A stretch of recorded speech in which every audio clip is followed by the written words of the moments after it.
Bom, no programa de hoje falamos sobre vida conjugal. Foi um prazer estar com vocês. Agora eu vou passar a vez para o repórter Victor BJ. Ele está nas ruas conversando com pessoas casadas para descobrir qual é a receita do casamento ideal. Acompanhem com ele a resenha e a gente se vê na semana que vem aqui no Consultório de Família. Quando você se casou, seu esposo já era da mesma fé que você? Brincadeira, era assim. Era? Era. Você acha que ter a mesma fé faz a diferença no casamento? Com certeza. Qual o maior desafio para ter um casamento feliz? Abrir mão de si mesmo. Ter o mesmo objetivo. Por experiência própria, eu digo que ser casado é muito massa. Claro que quando você está com a pessoa certa, é claro, né? Problemas são inevitáveis, nenhum casamento é perfeito, mas como evitar problemas maiores antes de casar? Neemias enfrentou um problema sério com casamentos entre os israelitas e ele teve que tomar medidas drásticas para prevenir o povo de consequências ruins no futuro. Fica aqui que eu já te explico.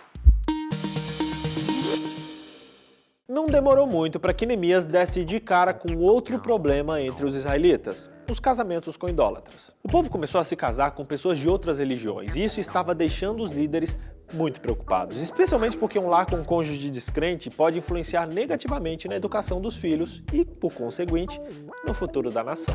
É verdade. Os israelitas estavam se relacionando com mulheres astoditas, amonitas e moabitas que, como a gente já registrou aqui, eram inimigas do povo de Deus. Agora, fico me perguntando, como é que eles faziam com esses namoros à distância aí? Os líderes do povo sabiam que casamentos com idólatras sempre resultavam em idolatria. Um exemplo disso ocorreu quando Balaão aconselhou os moabitas a enviarem suas mulheres para os israelitas se casarem com elas e assim eles se afastariam de Deus. Eles já sabiam disso, né, gente? Era uma estratégia do inimigo na cara. Neemias ficou mas tão furioso com isso, que acabou tomando medidas extremas. Olha só o que a Bíblia diz: contendi com eles e os amaldiçoei, espanquei alguns deles e lhes arranquei os cabelos, e conjurei por Deus dizendo: não darás mais as vossas filhas a seus filhos, nem tomareis mais as suas filhas, nem para vossos filhos, nem para vós mesmos. Meu irmão, Neemias foi de voadeira, ele chegou a arrancar cabelo de todo mundo, rapaz. Parece umas brigas de rua que a gente vê por aí. Acabou, Jéssica? O que eu acho mais interessante nesse verso é que Neemias fez o povo jurar por Deus. É igual a gente faz com criança, sabe? Fala, ela repete. E ele mandou os israelitas repetirem o juramento de que não se casariam com pagãos. Caso contrário, eles permitiriam que a maldição de Deus caísse sobre eles. Mas calma lá, hein? É importante explicar que princípios deste texto não se aplicam à comunidade cristã dos dias de hoje, ok? Os líderes de hoje não devem seguir o exemplo de Neemias literalmente. Calma lá, Jéssica. A situação no livro de Esdras e Neemias é um evento único, que estava de acordo com a vontade do Senhor, pois o futuro da nação e da adoração estava em risco. O pastor de hoje não pode espancar suas ovelhas, não pode arrancar cabelo das pessoas ou amaldiçoar aqueles que discordam com ele, não. Mas a atitude de Neemias mostra pra gente duas coisas. Primeiro, gente, Deus deseja que o seu povo seja separado, tenha uma vida santa. O povo de Deus não deve se conformar com o mundo, mas transformar o mundo. Segundo, o que os líderes de Deus precisam hoje é garantir que a palavra de Deus seja o padrão de vida do povo, guiando as suas decisões. Líderes, protejam as pessoas que vocês cuidam. Tratem elas com amor, com muito amor e, se necessário, chamem a atenção delas, mas com amor, entendeu? Quero lançar aqui uma pergunta para vocês. Como você acha que a gente tem que reagir quando a gente se depara com o que a gente acredita ser um mau procedimento na igreja? Coloca a sua resposta aqui nos comentários. Para quem ainda não se convenceu, eu vou deixar aqui uma lista de textos bíblicos mostrando exemplos de problemas causados por essas misturas no casamento. E eu deixo também uma citação de Ellen White, que mostra que a gente tem que evitar se casar com pessoas de outra fé, porque isso pode poupar a gente de muitas experiências tristes e humilhantes. Agora, vale um adendo aqui. Essa lição não diz que você só tem que se casar com pessoas da sua nacionalidade ou da sua raça, não. Diversas pessoas na Bíblia se casaram com não-israelitas. Moisés se casou com Zípora, Boaz se casou com Ruth. A Bíblia deixa claro que o problema não é se casar com pessoas diferentes, e sim com pessoas que têm uma crença diferente, uma fé diferente da sua, ou que talvez não tenha nenhuma fé. Ah, agora eu entendi! Esdras 10 diz que eles decidiram mandar as mulheres idólatras embora.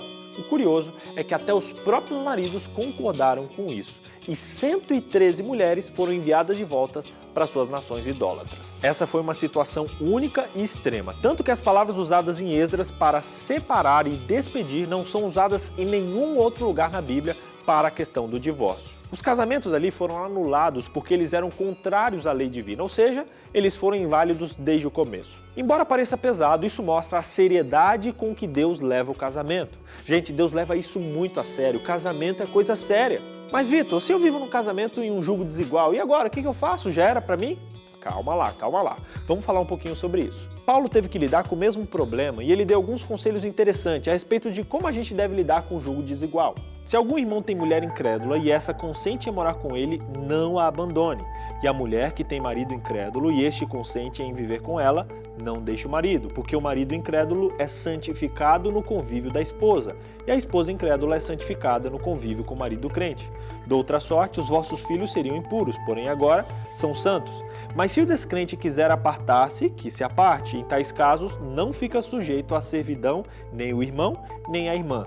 Deus vos tem chamado à paz. Pois como sabes, ó mulher, se salvarás teu marido, ou como sabes, ó marido, se salvarás tua mulher, ande cada um segundo o Senhor lhe tem distribuído, cada um conforme Deus o tem chamado. É assim que eu ordeno em todas as igrejas. Deus age com graça para aqueles que fizeram escolhas erradas na sua vida. O Senhor dá poder àqueles que estão casados com pessoas incrédulas, a fim de que sejam fiéis a Deus e fiéis aos seus maridos e às suas esposas. Deus não abandona a gente quando a gente faz escolhas contrárias à sua vontade. Não, Ele nos ajuda se a gente buscar. Isso não significa que a gente tem que fazer o que a gente quiser, esperando que Deus vai nos abençoar de qualquer maneira, não. Mas mostra pra gente que quando a gente se achega a Deus com uma necessidade, com humildade, Ele sempre nos ouve. Ele sempre nos ajuda. A sua graça nos alcança, e sem essa graça não haveria esperança para nenhum de nós, pois somos todos, literalmente todos, grandes pecadores. Na sequência do texto, Paulo chama atenção para aqueles que usam a desculpa de que vão se casar com descrentes para convertê-los depois. É o famoso evangelove. Fato é que a Bíblia desaconselha o casamento com um descrente. Quero pedir uma ajuda de vocês. Como a gente pode ajudar os que lidam com problemas de casamentos imprudentes? Coloca aqui a sua resposta nos comentários para a gente ver ideias de como ajudar essas pessoas. Se Paulo assistisse esse vídeo, com certeza ele ia comentar com o seu conselho, dizendo para os crentes não deixarem os seus cônjuges descrentes, se verdadeiramente eles quisessem permanecer casados. Por outro lado, ele diz que ninguém tem que forçar o incrédulo a permanecer casado com uma pessoa crente contra a sua vontade. Deus quer que a gente viva em paz. E se o seu relacionamento possui paz, continue com ele. Se não, ore e pense no que pode ser feito sobre isso. Resumindo então, primeiro, a Bíblia não aconselha casamentos com pessoas descrentes. Segundo, a graça de Deus ajudará quem tomou uma decisão precipitada nesse assunto. E se você conhece alguém que sofre com um casamento com descrente, leve para ele o terceiro segredo, que é: aconselhe e ajude essas pessoas a terem uma vida de paz. Solteiros, cuidem com as suas escolhas. Decidam viver com alguém que te aproximem de Deus e não que te afastem dele. Casados, sejam uma bênção para o seu companheiro, levando eles para mais perto de Deus. Que a sua família te ajude a chegar no céu e não o contrário. Qual a maior dificuldade que você... Vai lá. Qual a maior dificuldade que... Qual a maior dificuldade que impede você de se relacionar com o marido?